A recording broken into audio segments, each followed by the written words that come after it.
7. Oh, Sean. Yo, Emilia, I need to tell you something. I've learned this new Rasa trend pun on dah TikTok. start dah dekat situ. I've learned this new trend on TikTok. Korang Ada ke?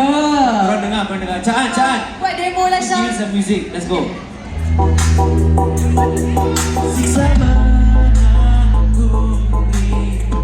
Nyanyi, Sean. You want to sing?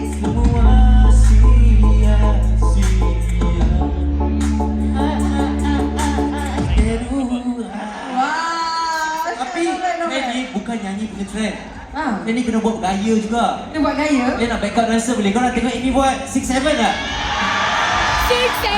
Okey, tapi Amy hanya akan buat dengan satu syarat. Apa dia? I rasa MBSA ni Amy memerlukan bantuan korang, boleh ke tak? Sean jadi penyanyi sama, rasa boleh ke tak? Hey, let's go, man. Kita cuba sekali lagi, boleh tak? Alright, Chan, let's go.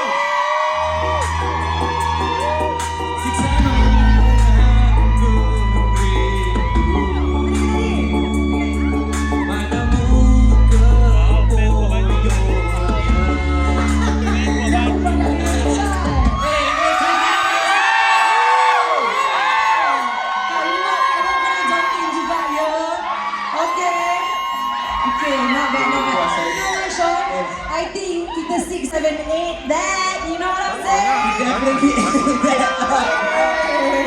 Love it. Hey. Wow.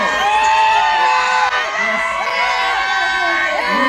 Wow, look at this stage, man. Look at this setup, guys. You're not ready for the next one. Tapi kita nak ambil masa untuk trivia sikit. Sementara Okay. diorang tengah setup Let's ni. rewind, okay? So, Trivia.